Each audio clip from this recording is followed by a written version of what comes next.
You know, it's extremely easy to live life on autopilot, right? We have our routines and we just mindlessly move through them. Well, my next guest says that's not exactly living, but rather existing. Lifestyle coach Tiffany Peterson joins me with ways we can live less out of habit and more out of intent.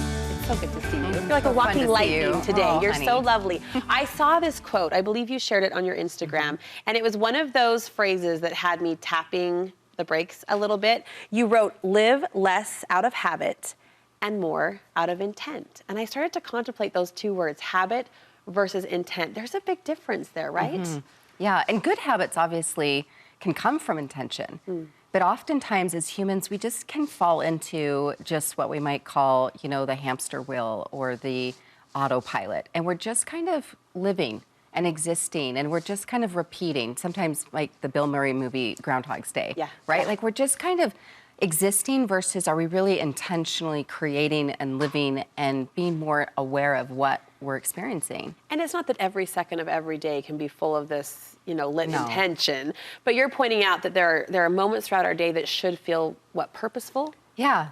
I just think it's always good to take a little pause, right? And we do this often at the first of the year, right? Which we're right about the middle point of the year anyway. So it's a good time to do that. But regularly of just kind of taking time to reflect and looking at like, where's my life at? And how are things in my home or my health or my marriage or relationships, my creative ideas and projects, or even creating like a summer bucket list. Like it's just dropping into more intentional creation of what we're experiencing.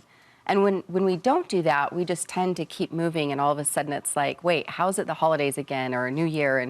And then we'll pause for a moment, but to maybe pause a little more often in our regular living, right? Pause a little more often. Yeah. And that might be a good litmus test if you're finding yourself saying, oh, is it August again, right? Is it back to school again? If that's coming so fast without the pausing that you talk about, that might be a good clue to pause. You say clarity is really the first place to begin in approaching this intentional living. Yeah, I think clarity is just the foundation of this, is taking time to ask yourself some good questions, maybe doing some journaling, some prayer, meditation, some reflection, but some good questions. I mean, I love even just asking the basic question of, where am I going, right? Like, just like if we're entering into a GPS system in our car or on our smartphone, and we're entering a really clear destination, then it's easier to put our lives into alignment.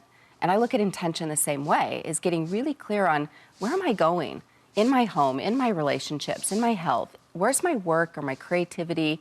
From the simplest things, right, to the bigger things, but regularly dropping into some good clarity questions, like where am I going, or what do I want, or what do I want to feel more of in this relationship or in this experience? What makes me feel more alive? What brings me joy? All good clarity questions that then we start to drop into thinking about our vision and thinking about what we're creating. That inventory will help us make decisions, help us make choices in how we shape our day. And after we make those decisions, you say we need to take action. You want us to nourish those decisions. I love that word, nourish. Yes, I love the word nourish too, so very much, because it's different than consumption or existing. It's like this intentional way of being, right? But from clarity is then into decision. Because we can have clarity about, say, oh, I should, for instance, have a morning ritual and start my day with intention, or move my body regularly, or write that book, or produce that creative experience.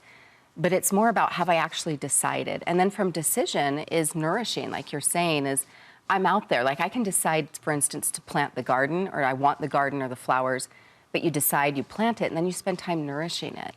Which then there is space for grace, right? Like as much as I love the world of coaching and creation, and there's got to be space for grace where, to your point, like I'm not myself daily on every minute is this intentionally mapped out experience.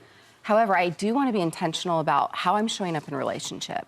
I want to be intentional about how I'm treating myself, my body. I want to be intentional about the work I put out in the world. So you can pick those priorities. Yeah, exactly. Those priority points. I've got about a minute left. You say once we've made the decisions, we've started to nourish those priorities or those choices, we need to realize. What do we need to realize?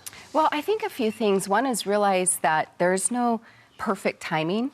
We as humans have this idea of that, or in other ways too, is that we can only, in essence, control how we show up.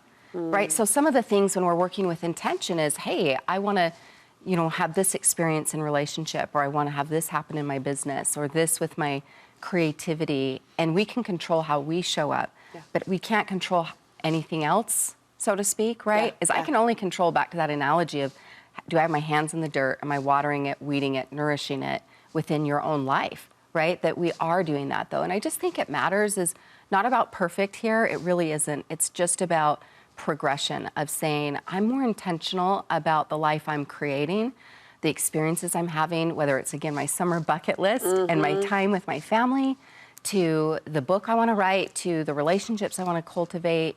It's just thinking about, we're being more intentional and we're choosing to activate those gifts. I love this conversation. Yeah. I adore you, and I think it's a great time, as you pointed out, timely conversation, midsummer, to dig into those intentions a little more deeply. Tiff, thank you. You have resources for businesses, for companies, for individuals too. How can we connect with you? My website's Tiffany Speaks, or Instagram is Tiff Peterson. You are sharing your gift, and we're better for it. Thank you so thanks, much. Love.